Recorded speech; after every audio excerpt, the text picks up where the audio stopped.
The late afternoon sun cast long shadows across Meadow Creek Ranch, painting the rolling hills in hues of gold and amber. Lily Rodriguez, all of 13 and perpetually covered in a thin layer of dust, tightened the cinch on Cinnamon's saddle. The mare shifted impatiently, her dark coat gleaming under the warm light. "Easy, girl," Lily murmured, her voice soft and soothing. Cinnamon nudged her shoulder in response, and Lily smiled. Horses understood her in a way people often didn't. Grandpa Ricardo, his weathered face etched with years of sun and wind, leaned against the wooden fence, watching. He didn't say much, but Lily could feel his approval. She'd been helping him with the horses since she was small enough to need a boost onto their backs. "You've got a good hand, Lillipad," he finally said, his voice raspy. "Better than mine's gettin' these days." Lily blushed, pleased. "Just trying to help, Grandpa." "Help's always appreciated," he grunted, pushing himself off the fence. "Doc Abernathy's comin' tomorrow to check on Blue. You wanna watch?" Lily's eyes lit up. Doc Abernathy was the local vet, a kind woman with a wealth of knowledge. Watching her work was like a masterclass in animal care. "Would I?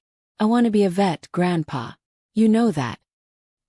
He chuckled, a low rumble in his chest. "Aye, and a good one you'll be. Got the heart for it, that's for sure." As Lily led Cinnamon towards the creek for a drink, her mind drifted. She imagined herself not just tightening saddles and mucking stalls, but diagnosing illnesses, setting bones, and delivering foals. She pictured herself, years from now, walking confidently into a stable, her stethoscope around her neck, ready to help any animal in need. A surge of determination filled her.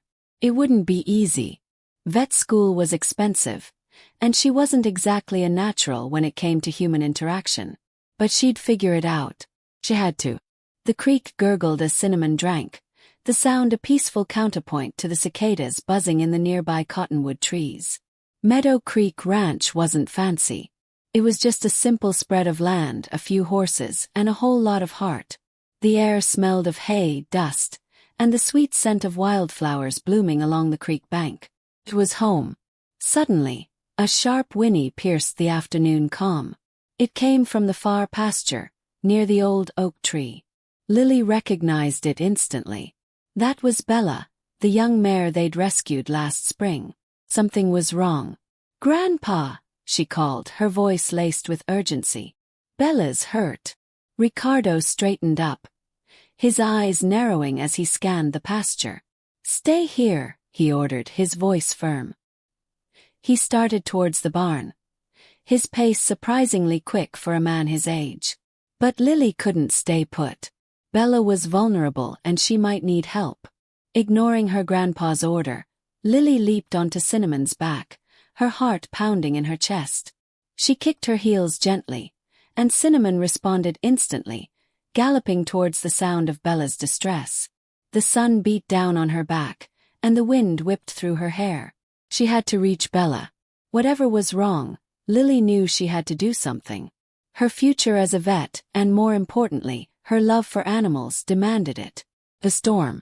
Lily urged Cinnamon onward, the wind whipping her hair across her face. Bella was down, near the creek bed, favoring her left foreleg. Grandpa had sent her to check on her while he secured the other horses. The sky, once a cheerful blue, had turned a bruised purple. A low rumble vibrated through the ground, and Cinnamon, usually so steady, started to prance sideways. Lily tightened her grip on the reins, her stomach churning with a premonition of something terrible. "Easy, girl," she murmured, but the mare was on edge. Then the first fat raindrops splattered against Lily's face, cold and heavy. The wind howled, tearing through the meadow, bending the tall grasses almost double. Goldie's whinnies, sharp and frantic, carried on the gale. Lily risked a glance back towards the barn. The other horses were milling restlessly within the paddock, their eyes wide with fear. Grandpa was a small, resolute figure in the distance, struggling to close the gate against the rising wind. Suddenly, a jagged bolt of lightning split the sky, followed by an ear-splitting crack of thunder that seemed to shake the very earth. Cinnamon reared, neighing in terror, almost unseating Lily. It took all her strength to regain control. "Bella!" Lily shouted, spotting the injured mare limping towards the broken fence line. The storm had intensified tenfold in the last minute. The air crackled with static electricity. She had to reach her. Another gust of wind ripped through the meadow, tearing a section of the fence clean off its posts. The horses in the paddock panicked. With a surge of raw power, they broke through the weakened gate, a chaotic mass of hooves and manes heading towards the open range. Grandpa yelled something, his voice lost in the roar of the storm. Lily kicked Cinnamon into a gallop, weaving through the deluge towards Bella. Branches snapped from the ancient oak trees lining the creek, and one crashed down perilously close, showering them with leaves and twigs. Goldie, separated from the herd, bolted in their direction, his eyes rolling in terror. Bella, hobbling and terrified, was dangerously close to the creek, which was already swelling with the torrential rain. Lily knew that if Bella fell into the water, injured as she was, she wouldn't stand a chance. She leaned low over Cinnamon's neck, urging her faster. The wind screamed in her ears, and the rain stung her eyes, but she couldn't give up. Not now. Not when Bella needed her most. The gap was closing. She was almost there. Goldie's injury. Dawn arrived bruised and battered, mirroring the landscape. The storm had ripped through the valley, leaving a trail of destruction. Twisted branches clawed at the sky, and the air hung thick with the scent of damp earth and splintered wood.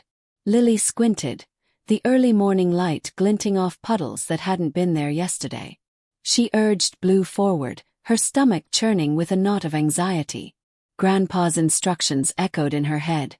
"Check the fences first, Lilybug. Make sure everyone's contained."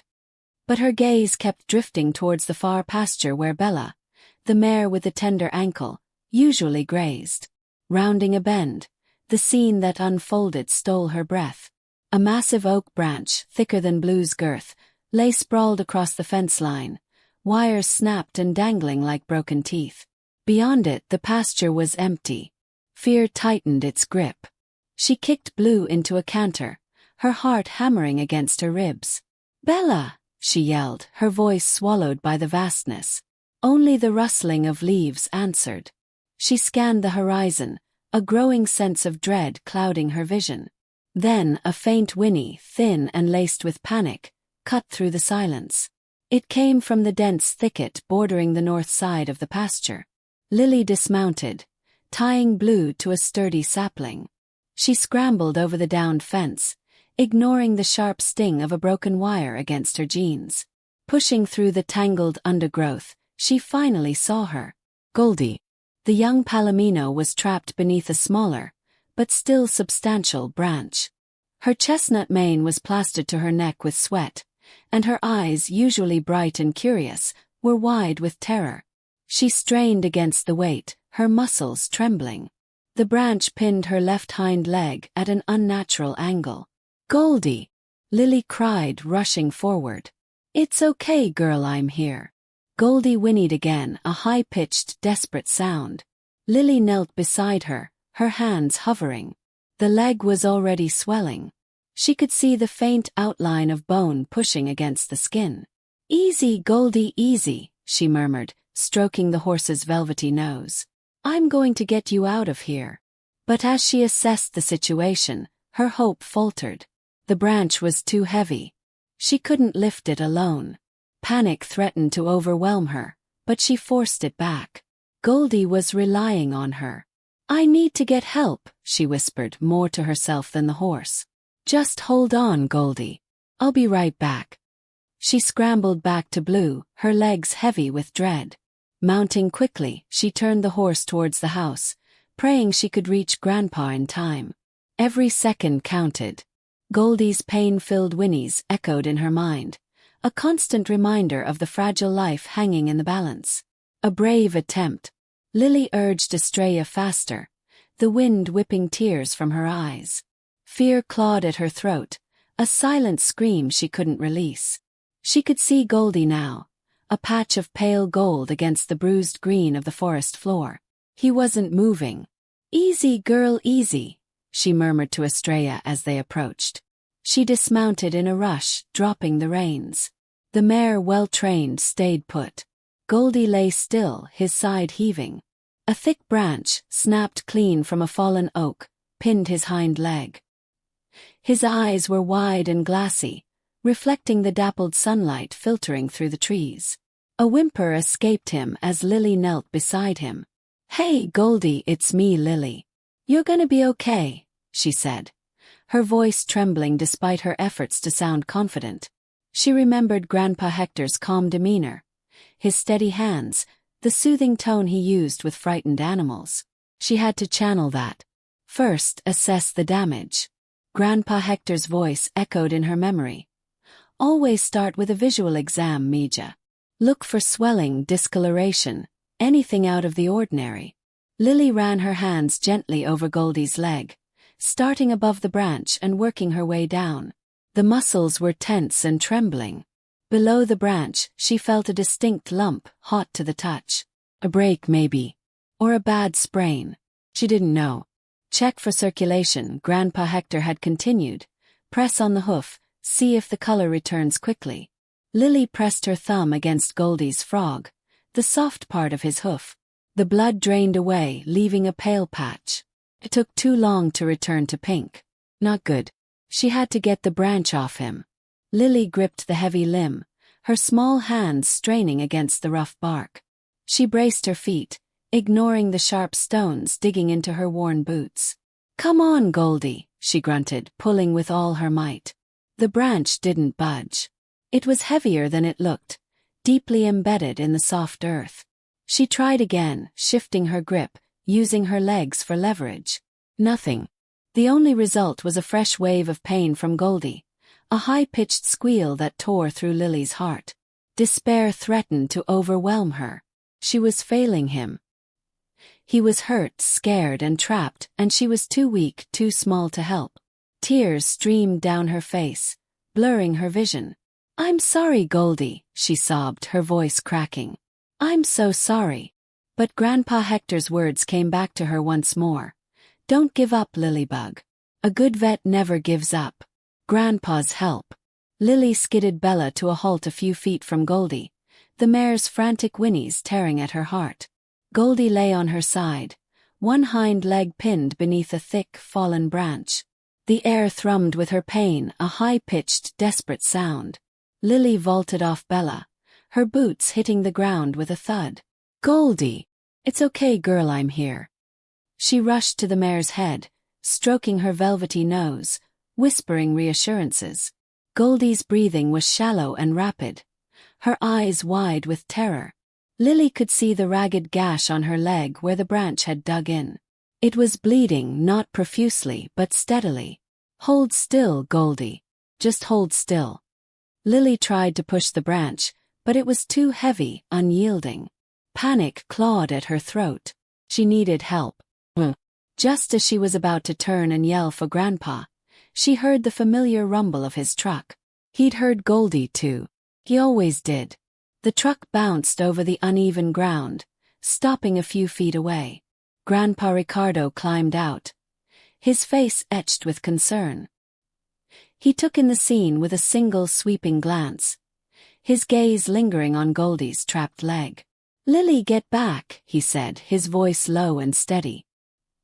He approached the branch, testing its weight with his boot. "Big one. Could take two." He looked at Lily, his eyes conveying a silent question. "I can help, Grandpa." She knew what he was thinking. She wasn't strong enough. But Goldie was her responsibility. She had to try. He studied her for a moment, his expression unreadable. Then he nodded once. "All right. 3. Grip it tight, Lily. Don't let go." He positioned himself on the other side of the branch, his weathered hands finding a solid grip. 1, 2, 3. They strained, muscles screaming, the branch groaning in protest. For a moment it didn't budge. Lily dug her heels into the dirt, focusing all her strength, picturing Goldie free, safe. Slowly, agonizingly, the branch lifted. Hold it, Grandpa grunted. Lily bit back a cry of effort, her arms trembling. Goldie, sensing the shift, tried to pull her leg free, whimpering.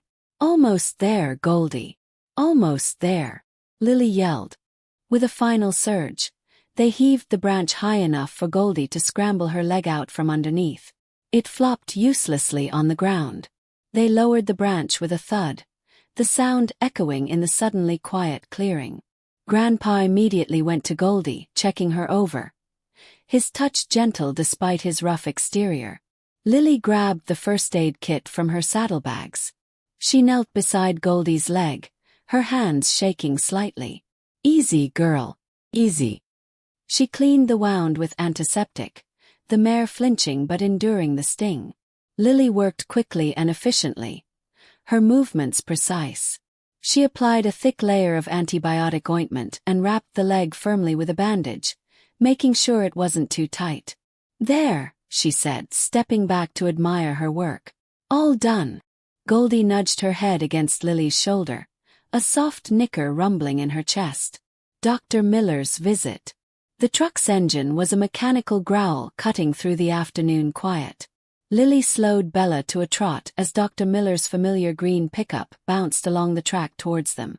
Dust billowed behind it, settling like a fine coat on the dry grass. Grandpa was already there, his face etched with concern, leading Goldie gingerly towards the gate. Dr. Miller climbed out, her gray hair pulled back in a practical ponytail. She carried her black bag, the leather worn smooth with years of use. Ricardo, she nodded, her expression serious. Then her gaze landed on Lily. And you found her, I hear. Under a branch. Lily swallowed, suddenly feeling self-conscious under Dr. Miller's assessing gaze. Yes, ma'am. Her leg was caught. Dr. Miller knelt beside Goldie, running her hands expertly along the mare's leg. Goldie flinched, but stood relatively still. Lily held her breath. The air smelled of sun-baked earth and the metallic tang of blood. Smart thinking getting her free, Lily, Dr. Miller said, her voice softening slightly. Could have been a lot worse if she'd struggled much longer. Impressive work for someone your age. Kept her calm, I hear. Grandpa's hand rested briefly on Lily's shoulder, a silent gesture of pride. Dr. Miller continued her examination, palpating the leg with practiced fingers. Definitely a sprain. Nasty one, but no break, thankfully. We'll get her bandaged up and on some anti-inflammatories. Rest is key. Absolute rest. She looked up at Grandpa. Keep her in a small paddock, somewhere she can't run. A week, maybe 2, depending on how she responds. Lily felt a wave of relief wash over her. A sprain was bad, but it could have been so much worse. She watched as Dr. Miller efficiently cleaned and bandaged Goldie's leg, her movements precise and confident. I'll leave you with some Butte, Dr. Miller said, handing Grandpa a small bottle. Give her the dosage I wrote down, and call me if anything changes. As Dr. Miller packed her bag, Lily stepped forward. Can I help take care of her, Dr. Miller? With the bandages and everything. Dr. Miller considered her for a moment, a flicker of something unreadable in her eyes. All right, Lily. But you listen to your grandfather. And be gentle. She's in pain. Yes, ma'am. I will. Lily turned to Grandpa, her eyes shining. He simply nodded, a faint smile playing on his lips. The sun was beginning to dip below the horizon, casting long shadows across the fields. Lily led Bella back to the stables, a new sense of purpose settling in her chest. Goldie needed her, and she wouldn't let her down.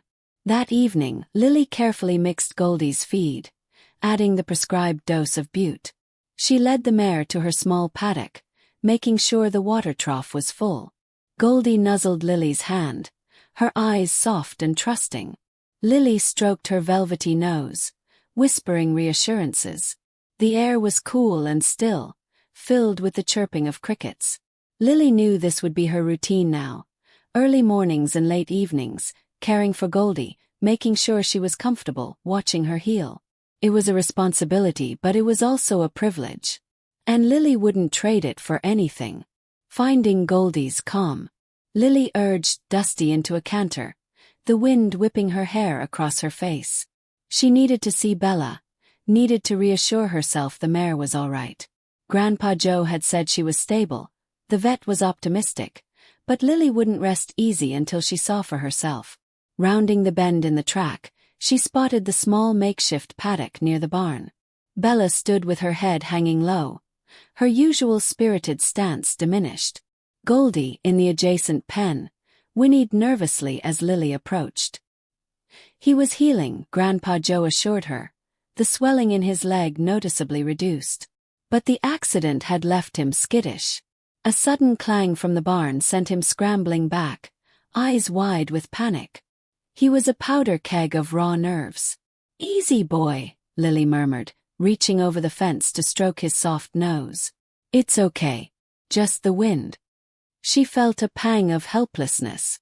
Bandaging his leg was one thing, soothing his fear another entirely. That afternoon, after helping Grandpa Joe change Bella's poultice, Lily sat by Goldie's pen. He was restless, constantly shifting his weight, ears twitching at every rustle of leaves. She pulled out her battered copy of Black Beauty, hoping the familiar words would offer some comfort to him or maybe just to herself. She started reading, her voice low and steady, trying to ignore the way Goldie kept flinching. The story felt distant, the words hollow against the backdrop of Bella's pain and Goldie's fear. Suddenly she stopped reading. An old lullaby, one her grandmother used to sing, drifted into her mind. It wasn't a song she consciously remembered learning, but the melody and lyrics surfaced effortlessly. Hesitantly, she began to sing. Her voice, usually shy and uncertain, gained strength as she continued. The simple tune filled the air, weaving through the sounds of the farm. She sang of gentle meadows and starry nights, of safety and peace. Goldie, who had been pacing restlessly, stopped. His ears, which had been darting nervously, relaxed. He turned his head towards Lily, his dark eyes fixed on her. He stood perfectly still, listening intently. As she sang, Lily noticed a subtle shift in his demeanor. The tension seemed to drain from his body, his breathing becoming slower, more regular. His head lowered slightly, as if he were finally finding some semblance of peace. When the song ended, a comfortable silence settled between them. Goldie remained still, his eyes half closed. He nudged her hand gently with his nose. A small, fragile connection, but a connection nonetheless. Maybe, just maybe, she had found a way to reach him. A horse show. The fluttering blue ribbons tied to fence posts danced like taunting spirits. Lily ignored them, focusing on Goldie's broad back as she brushed. "Easy, boy," she murmured, her voice a low hum. "Just prettying you up for the judges." Grandpa called it desensitization. Getting Goldie used to noise and movement. Today it was ribbons. Tomorrow the roaring crowd at the show. She'd spent the morning strategically placing brightly colored objects around the paddock. A flapping tarp, a rogue beach ball, even her younger cousin Miguel, instructed to occasionally yell "nay" from behind the barn. Goldie had startled at first, his muscles bunching under her touch, but Lily kept talking, singing snippets of old Mexican folk songs, her voice a steady anchor in the swirling chaos. The trailer ride to the showground was tense.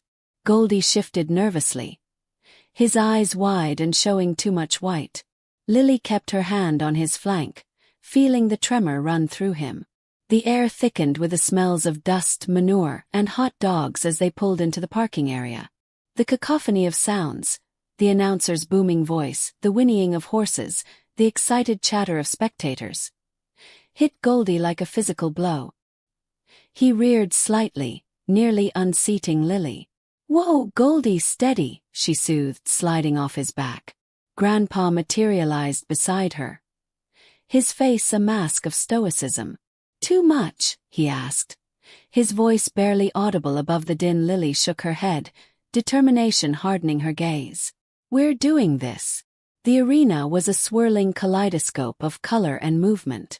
Horses pranced, riders in their stiff jackets sat ramrod straight, and the crowd roared its approval.